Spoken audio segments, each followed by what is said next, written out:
buenas noches. Gracias por conectarse a Conversando con Poli Ugarte. Hoy tenemos un invitado de lujo, el doctor Luis Hunda. Ya vamos a presentarlo posteriormente, pero queremos hacer una reflexión en este mes de octubre, mes de que a nivel mundial se hace una conmemoración a la lucha contra el cáncer de mama. El día lunes 19 de octubre fue el día en que se hace su homenaje. Especialmente un fuerte abrazo a todas esas mujeres que están batallando contra esta enfermedad, de una sobreviviente que comenzó su trabajo por el amor que le demostraron en el momento que sufrí mi cáncer de mama ya hace 14 años, el recibimiento de más de 400 mujeres de escasos recursos económicos, todas preguntando por qué me habían cortado un seno y por qué se daba esta enfermedad. Esas son algunas de las incógnitas que vamos a conversar la noche de hoy con nuestro invitado.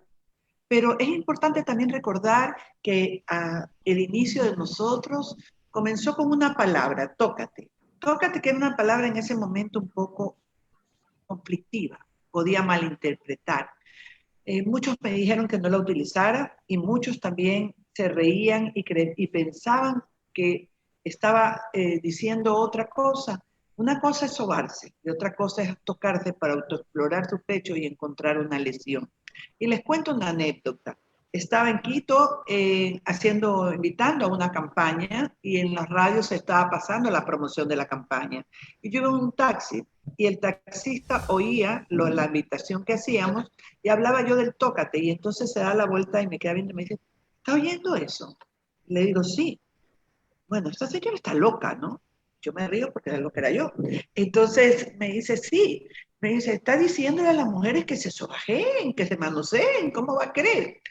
Tuve que ponerme a explicar, pero eso me sirvió también como experiencia para cada vez que iba a una institución a educar, porque así comienza el trabajo de la Fundación Poli Ugarte.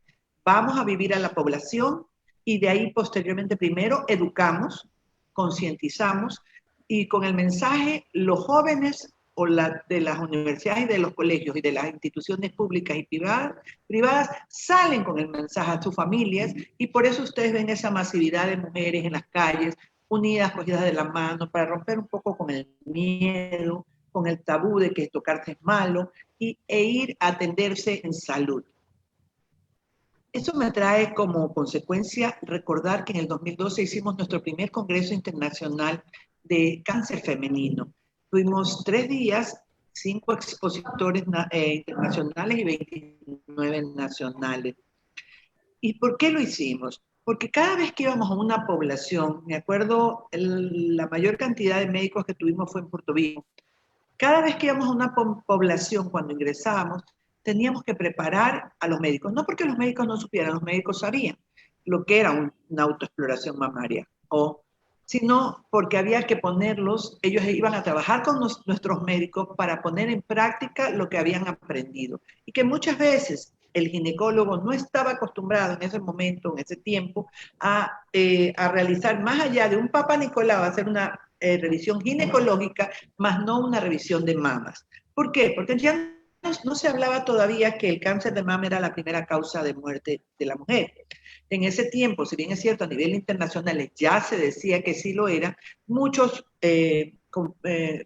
contradecían, indicando de que era debido a que comenzaba la mama y posteriormente la persona fallecía no de cáncer de mama, sino del pulmón, del cerebro o de alguno de los órganos que uno tiene en el cuerpo y que en algún momento se debilitan. Entonces, la estadística estaba basada en la mortalidad, no en el inicio de la enfermedad. Y eso también fue una de las cosas importantes que logramos descubrir. Entonces, entrábamos a las poblaciones y aprendimos muchas cosas. Por ejemplo, que teníamos que preparar más obstetras en Santa Elena porque había más obstetras que ginecólogos. O en la Amazonía ya no nos hablaban ni de ginecólogos ni de obstetras, nos hablaban de parteras. Y entonces, cuando tú vas recorriendo el país y vas viendo esa necesidad, te sirve como alimento para poder ir conformando un proyecto que hoy representa la Fundación Poli Ugarte y los médicos que fueron preparados, que son 40 médicos que fueron preparados por nuestros médicos internacionales, porque vino hasta mi médico clínico oncólogo de Roma, el doctor Germano Zampa, que hace pocos días lo tuvimos como invitado, a preparar a los médicos. Y lo que ellos han tocado o han practicado dentro de nuestras campañas son 750,000 mujeres que han sido atendidas. Imagínense la preparación y el conocimiento que tienen. Ya solamente tocan y en algún momento ya saben si es un nódulo o un quiste, muchas veces.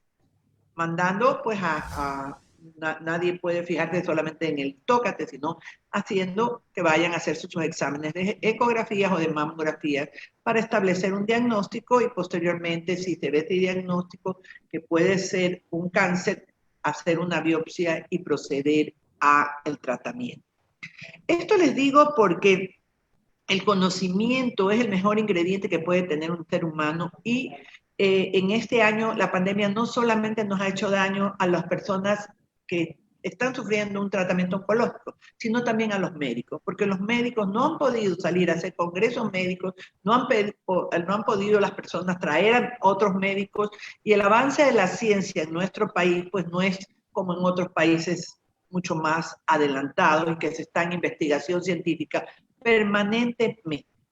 Es por ello que voy a presentar a mi invitado el día de hoy, el doctor Luis Alberto Hunda, ¿no? Y voy a leer su currículum, porque me van a permitir leer. Él es médico internista, oncólogo clínico, graduado en la Universidad de Guayaquil, diplomado en oncología molecular de la Universidad de Lieja, Bélgica, Lieja, ¿no? Bélgica, jefe de la Unidad Técnica Oncológica del Hospital Teodoro Maldonado Carbo, de la ciudad de Guayaquil, tutor de posgrado e internado en la Universidad de Guayaquil, profesor de oncología de la Universidad Católica de Guayaquil. Bienvenido, doctor Hunda, muy buenas noches. Buenas noches. ¿Cómo estás, Poli? Encantado de acompañarte en este evento. Qué bueno que conversemos, porque como estamos en el mes de cáncer de mama, decidimos hacer las entrevistas basadas principalmente en esta dolencia que tiene la mujer y que nos está haciendo perder muchas veces la vida o parte de nuestro cuerpo, como son los senos. Comencemos entonces. ¿Cuáles son las causas por las cuales se puede dar un cáncer de mama? Bueno, primeramente hay que saber que las causas de un cáncer de mama son variables. Empecemos con la parte genética, y cuando hablo de la parte genética es la genética familiar. Hablo de la mujer que en su árbol genealógico tiene a la hermana, tiene a la madre, tiene a la abuela que han desarrollado un cáncer de mama.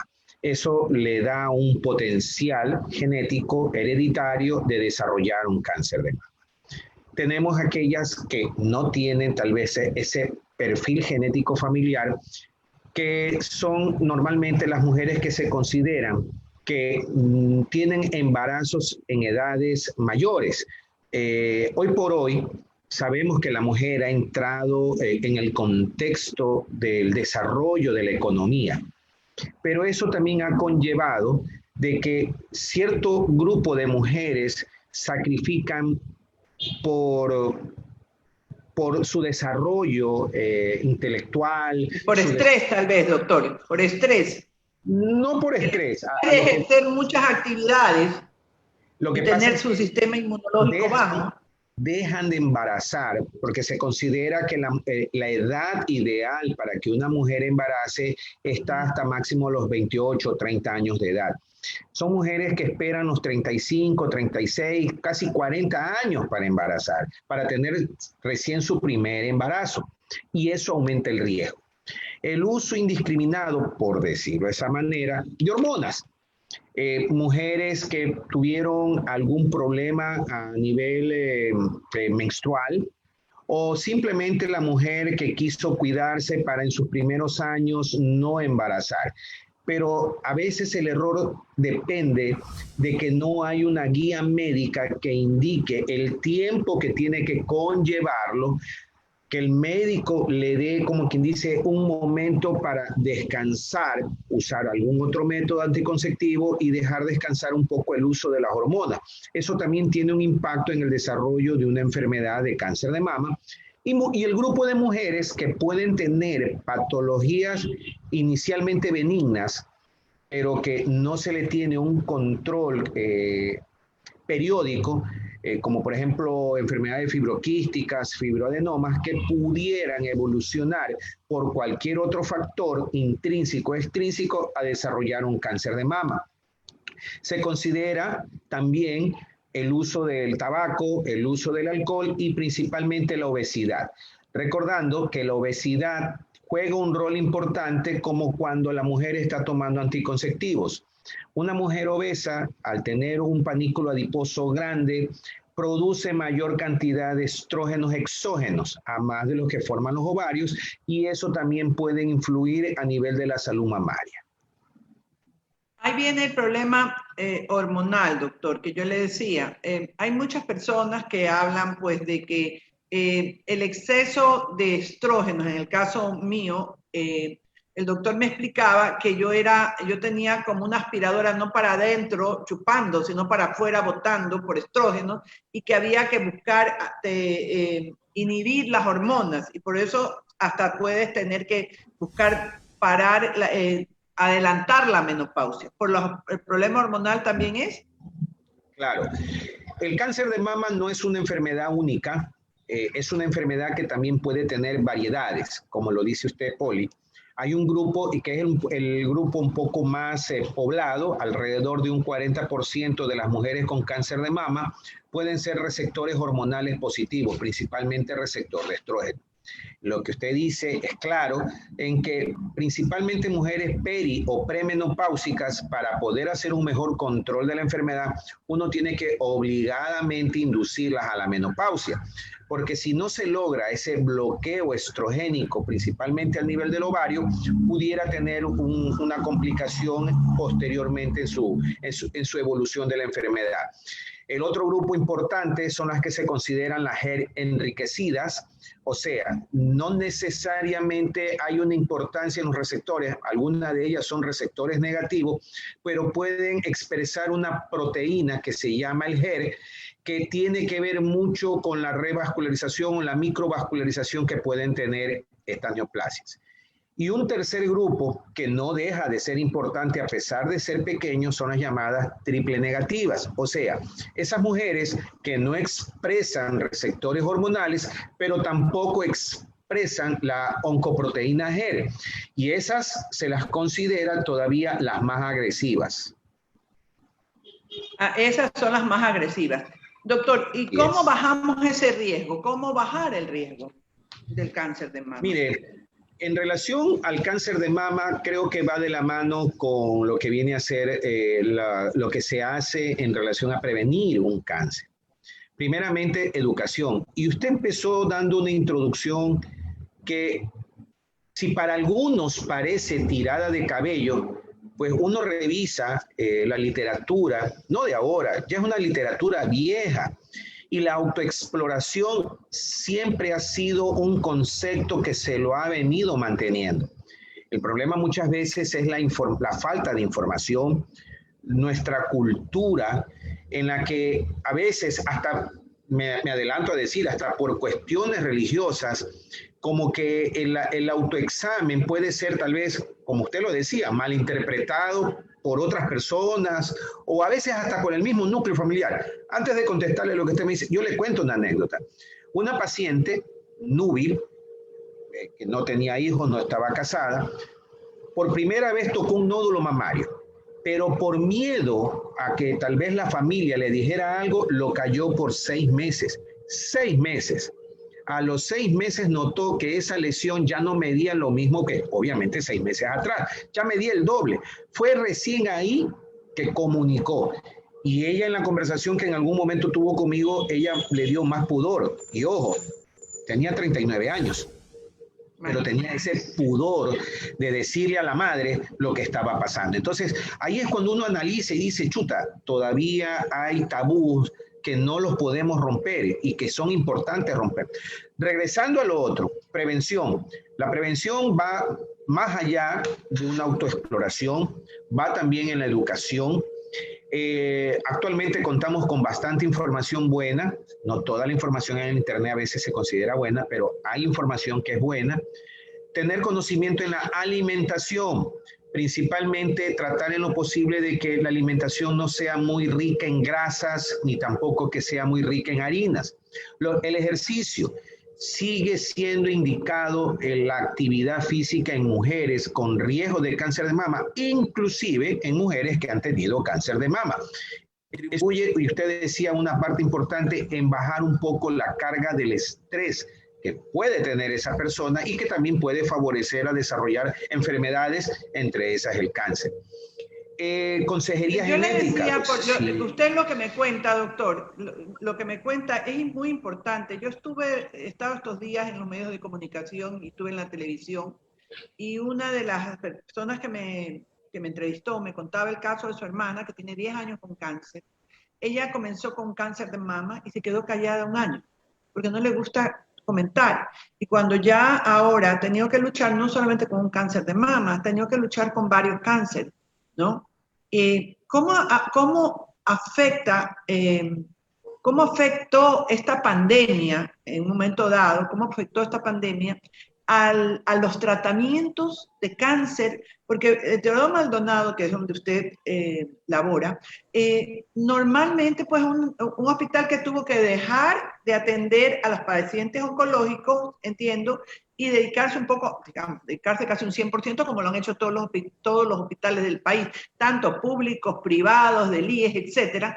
¿Cómo ha afectado? Porque a mí, doctor, me preocupa el aumento de las estadísticas de la mortalidad. Y le digo porque me escriben, nunca he recibido tantas solicitudes de ayuda, de que les ayude a entrar a una atención médica, que les dé un camino, que les indique qué hacer, ¿no? Como lo estoy viendo ahora. ¿Cómo afectó la pandemia en el desarrollo de las enfermedades, no solamente de mama, sino oncológicas? Bueno, verdaderamente nadie para esta pandemia, nadie. No ha estado escrito nada al respecto. No, a nosotros nos afectó bastante, a pesar de que desde el punto de vista clínico no dejamos de dar tratamiento. Creo que tuvimos un espacio de apenas 2 semanas que tuvimos, como uno dice vulgarmente, cerrar las puertas por nuestro personal que lamentablemente desarrolló la enfermedad. Pero se siguió atendiendo. El problema radicó en los que no vivían en Guayaquil. Esa población de mujeres que vivía fuera de la ciudad, y usted sabe, ante un confinamiento como el que se declaró, que se vivió. Exacto, tuvo el temor de salir de su núcleo familiar, de su lugar de donde vive, para poder venir acá. Tuvimos pacientes que prácticamente a los 3 meses regresaron para reiniciar un tratamiento. Donde mayor impacto se tuvo fue en los manejos quirúrgicos, porque obviamente los protocolos de manejo quirúrgico cambiaron completamente ahora con lo de la pandemia. Ya no se podía hablar de volumen de cirugías por día, por obvias razones, porque se trataba de evitar la posibilidad de infecciones contagio, no solamente con el paciente, sino también con el personal médico. En ese punto nos afectó bastante. Hubo un número de pacientes de cáncer de mama, por decir un ejemplo, porque también se vieron en las otras patologías, que no pudieron operarse en ese momento oportuno. Y lamentablemente tuvieron que, en algunos casos, reiniciar un tratamiento de quimioterapia hasta que haya el momento de la pandemia oportuno para que se pudieran operar. Nosotros es importante indicar... ¿Tuvieron unos cuantos? Perdón, doctor, disculpe que lo Nosotros tuvimos una deserción de aproximadamente un 7% de pacientes que se puede decir desertó, que dejó de venir a las consultas en el tiempo de abril, mayo aproximadamente, que es cuando la pandemia nos golpeó más. Un 7% que se va a ver reflejado en las estadísticas, porque si una persona no termina el tratamiento, doctor, muchas veces o le regresa la enfermedad y a veces puede ser mucho más invasiva, puede ser mucho más fuerte. Hay que terminar, y mucha gente no podía pasar también las fronteras de las provincias, pues, porque si vivía en Santa Elena y venir a Guayaquil era imposible. Entonces, eso también va a afectar. Doctor, una de las cosas que estamos hablando ahora, y estamos hablando de la quimioterapia, cuando usted dice que mucha gente no pudo terminar su quimioterapia, ¿no? O tuvo que reiniciar su quimioterapia. Así es. ¿No? Hoy nosotros hablábamos con el médico italiano y nos decía que hay ahora un nuevo tratamiento, digamos, tratamientos menos invasivos como una quimioterapia por vena, más una quimioterapia oral. ¿Eso también se está dando en el Ecuador o todavía no avanzamos hasta ahí? Bueno, hay algunos tratamientos que se han venido introduciendo a nivel de nuestro país, principalmente la inmunoterapia en ese pequeño grupo que yo le llamo las triple negativas, pero eso para el mundo ideal. Usted sabe que nosotros adolecemos de un gran problema que es el cuadro nacional básico de medicamentos. Sabemos todas las alternativas terapéuticas que existen actualmente para el cáncer de mama, pero por ahora yo que trabajo en una institución pública como que lo veo lejos que pueda aplicarse a nuestros pacientes, salvo, y suena feo decirlo, aquellos pacientes que lo hacen a través de acceso judicial. Claro, a través de las demandas, a través de las demandas poder exigir los medicamentos. Porque doctor, yo hace 14 años, cuando yo llegué a Roma con un procedimiento privado, que iba a ser privado porque tenía seguro médico, a mí me dijeron aquí vamos a hacerle 6 quimioterapias. Cuando llegué a Roma me dijeron, no, nosotros vamos a poner un tratamiento hormonal, ¿no? Para matar, vamos a adelantar la menopausia y vamos a darte una quimioterapia oral, que la tomé, esta pastilla, no sé cuál era, doctor, porque yo sí, lo único que hice fue encomendarme al médico y decir, no voy a averiguar en el Google qué, porque si no la cabeza del ser humano es peor. Entonces, tenían, digamos, podían tener consecuencias secundarias de otro tipo de enfermedades, que la tengo, que ya después de que terminé el tratamiento, averigüé qué era lo que podía tener, que es el estómago. Mi estómago es muy débil, ¿no? Y se afecta mucho por todos los medicamentos que tomé. Pero, ¿qué tan importante es los tratamientos estos que, en el caso hormonal, porque el mío era un HR2 positivo, ¿no?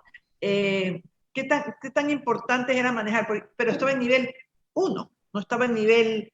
¿Cuántos son los niveles del cáncer y qué tan buenos son los tratamientos que hoy estamos teniendo para poder prevenir que las personas no avance la enfermedad y no se vuelva no un cáncer de mama, sino una metástasis? Es decir, claro, que llegue al cuerpo.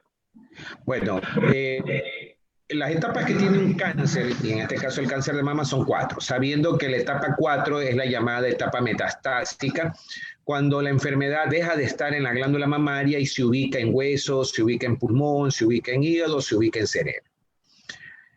Como yo le decía, no solamente es el tipo de etapa o el tipo de extensión que tiene la enfermedad, sino también cuál es el comportamiento desde el punto de vista molecular.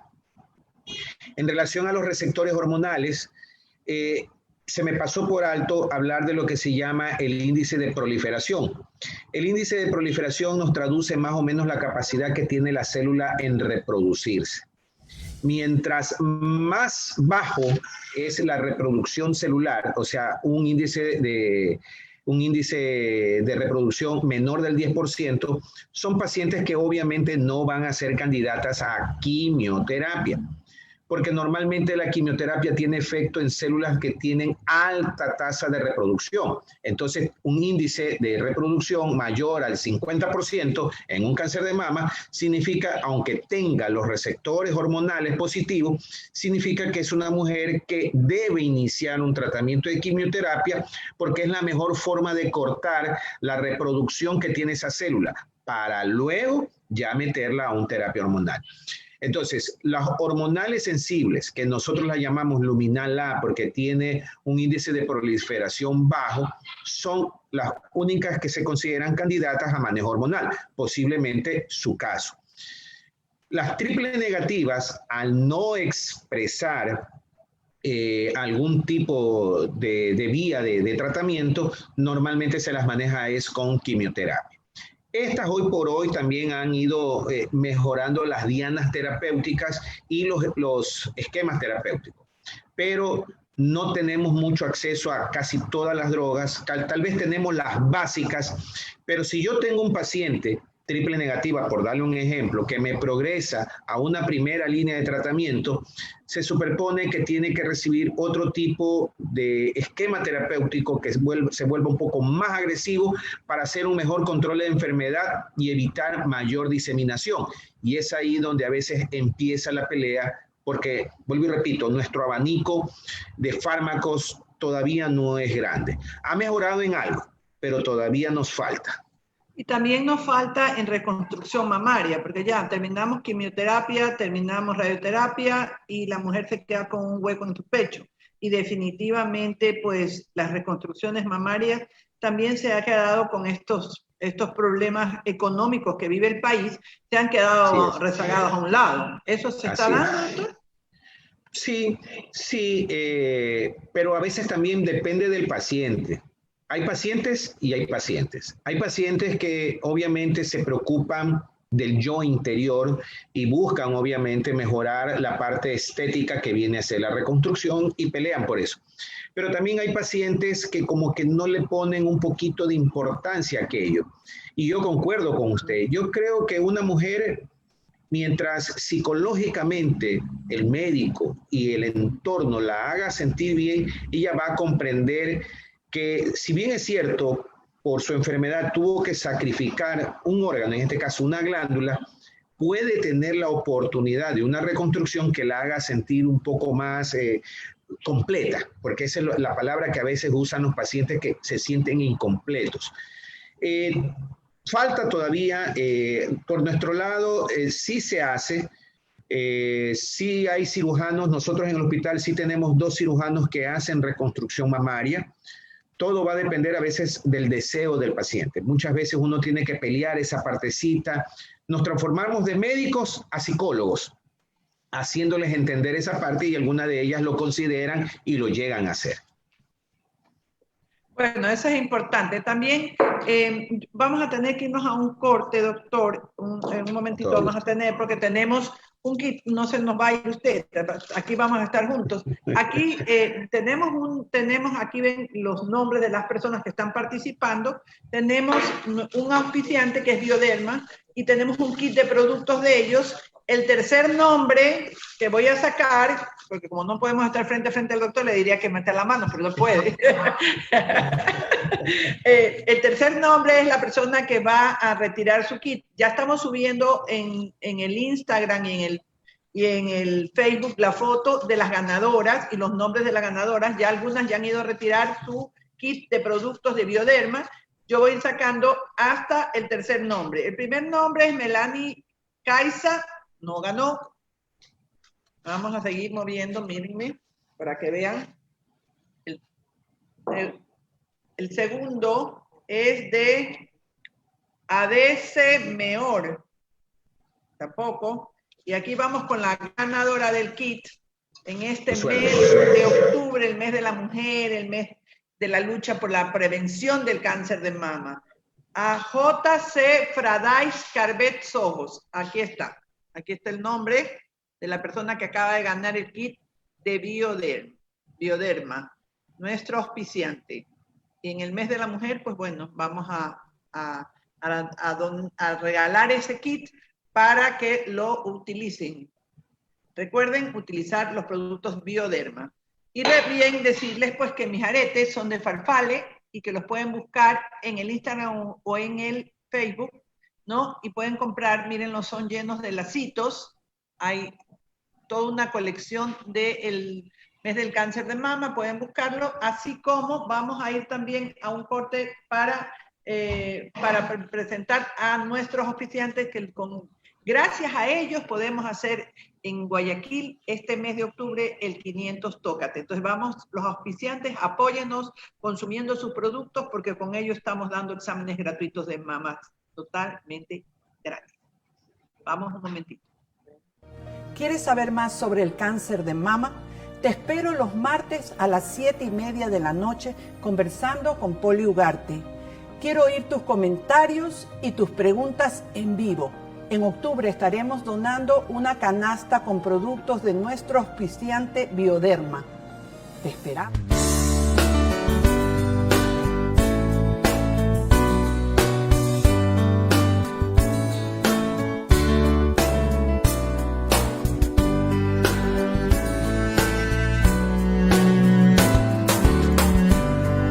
Agradezco a cada una de las marcas que se han unido a nuestra campaña 500 Tócate. Quiero pedirles que consuman los productos de nuestros auspiciantes. Esto servirá para donar 500 exámenes de mama totalmente gratuitos. Únete, 500 Tócate.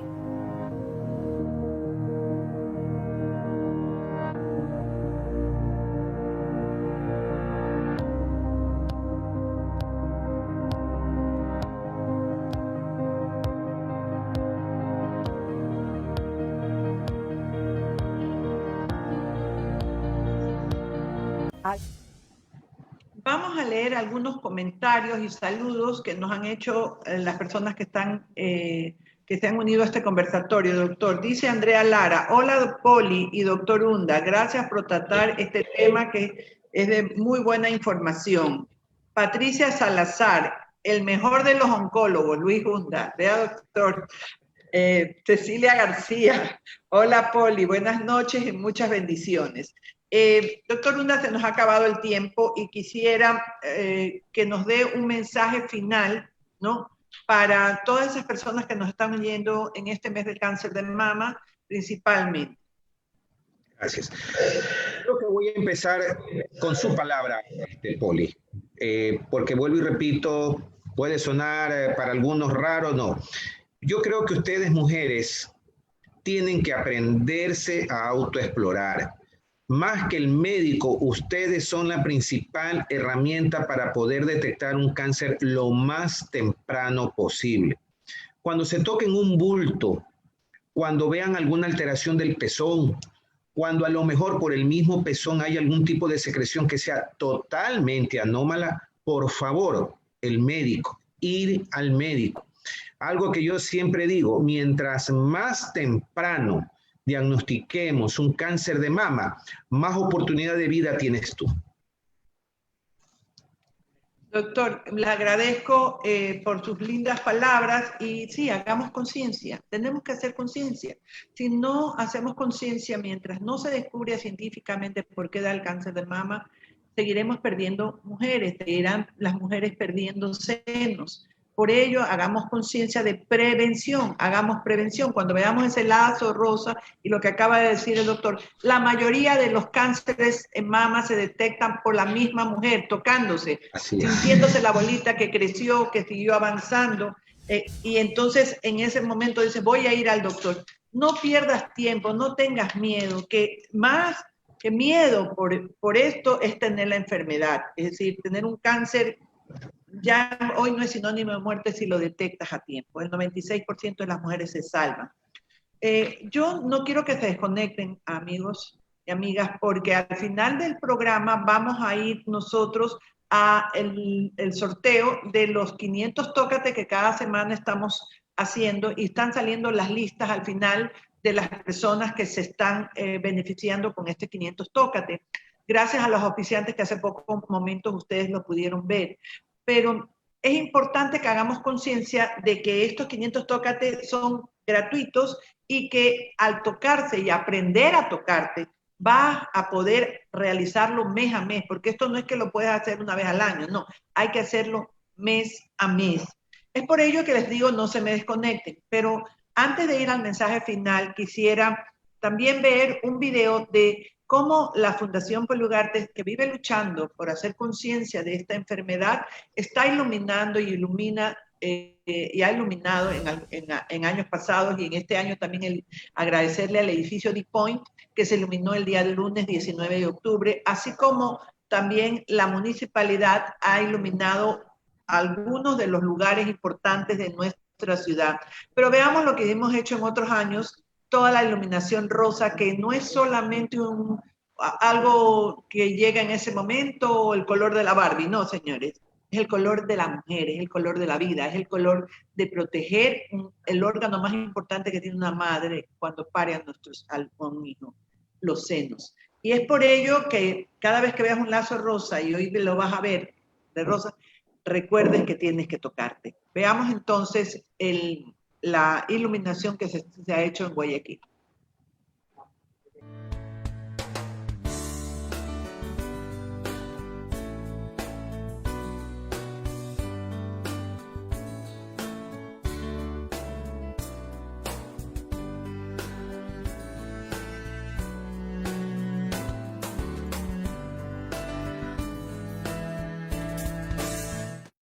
Entregaremos en Guayaquil 500 exámenes de mama totalmente gratuitos. Solo debes seguir nuestras cuentas en Facebook Fundación Poli Ugarte y en Instagram @Fundación Poli Ugarte.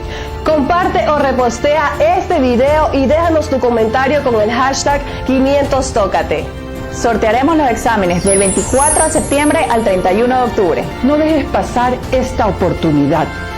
¡Tócate! Las últimas palabras que tengo para decirles en este mes de octubre, que es tan importante para la lucha contra el cáncer de mama, que por la pandemia nosotros hemos visto, y ya lo dije anteriormente, los casos de necesidad de las personas de pedirnos que las ayudemos ante el avance de esta enfermedad. Eso nos llevó gracias a la empresa privada, a poder realizar esta campaña que se llama #500tócate, que puedes participar en las redes sociales de la Fundación Poli Ugarte o de Poli Ugarte Oficial, en el Instagram o en el Facebook. Pero también, viendo la necesidad del desarrollo de esta enfermedad, el alcalde de Milagro, Paco Azán, y especialmente la vicealcaldesa Daniela San, que maneja toda la parte de educación y de inclusión social, con el ánimo de servir, porque vieron que había muchas necesidades por parte de la población femenina especialmente, de atenderse, que muchas no tienen recursos para movilizarse a la ciudad de Guayaquil, y ahora con la pandemia se nos hace más difícil todavía concurrir. Decidimos hacer conjuntamente la campaña Milagro Tócate. Esta se realizará este día sábado 24 de octubre y domingo 25 de octubre, con toda la bioseguridad y con cupos limitados. ¿Por qué con cupos? Antes podíamos hacerlo masivamente, pero ahora tiene que hacer con el distanciamiento social, va a haber mascarilla y vamos a tener todas las medidas de bioseguridad. Pero no podemos parar porque el cáncer no para. El cáncer llega y cuando llega hay que combatirlo. Por eso creemos que es necesario hacer prevención y yo quiero agradecerle al alcalde de Milagro por haber tomado esta decisión y a todas las autoridades que están ayudando a la realización. ¿Por qué? Porque vamos a hacer el examen de mama en Milagro. Vamos a llevar un cuerpo médico de ecografistas y vamos a diagnosticar. Pero además la alcaldía de Milagro tiene convenio con Solca. Entonces todas las personas que encontremos con problemas, vamos a poder derivarlas inmediatamente a Solca. Eso es lo perfecto. Por eso yo siempre lucho porque la prevención sea una política pública, donde se trabaje conjuntamente las alcaldías y prefecturas, conjuntamente con el Ministerio de Salud, coordinadamente, de tal manera que vamos haciendo prevención y a su vez vamos dándole la mano y salvándole la vida a una mujer.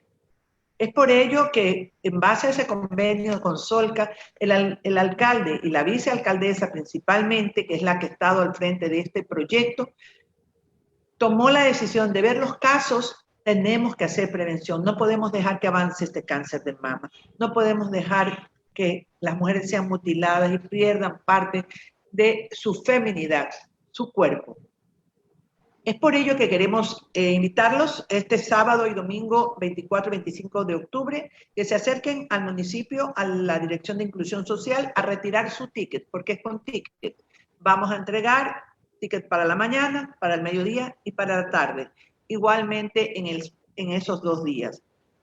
Quiero agradecerle al doctor Unda, que ha sido nuestro invitado y que nos ha ayudado para tener conocimiento de cómo está manejándose el Seguro Social con respecto al cáncer de mama, lo que está pasando en nuestro país por la pandemia y el avance de estos problemas oncológicos que pueden traer como consecuencia la pérdida de vida de una persona. Y por ello decirles que cuando vean un lazo rosa que germina y que debe germinar como una semilla, como un árbol que debe crecer en todos los hogares para hacer la prevención, hagamos prevención, rompamos con miedos y tabúes, porque el cáncer de mama se lo puede vencer, pero principalmente tocándonos, podemos salvar la vida. Antes ya me estoy despidiendo, después de mi despedida va a iniciarse ya el sorteo y van a salir al final de este programa los nombres de las personas que han sido beneficiadas con ese 500 Tócate en Guayaquil, que lo estamos realizando en el centro médico que Fundación Poli Ugarte tiene aquí en la ciudad de La Garzota. Muy buenas noches. La próxima semana los espero, el martes a las 7:30 de la noche, conversando con Poli Ugarte para hablar sobre la maratón que tendremos el próximo mes de noviembre. Es la primera corrida que tenemos por parte de la Fundación Poli Ugarte, y vamos a invitar a todos los que están formando parte e integrantes del desarrollo de esa 5K, y por lo tanto los espero el próximo martes, 7:30 de la noche, conversando con Poli Ugarte. Muy buenas noches. Buenas noches.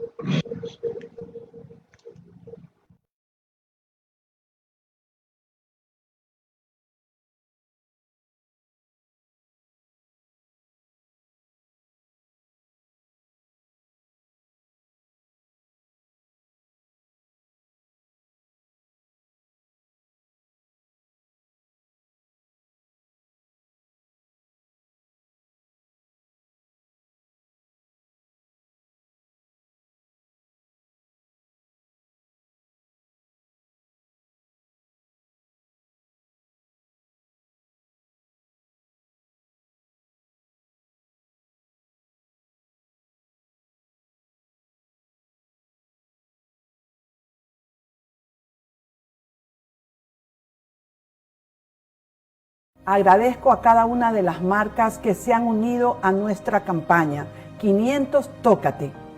Quiero pedirles que consuman los productos de nuestros auspiciantes. Esto servirá para donar 500 exámenes de mama totalmente gratuitos.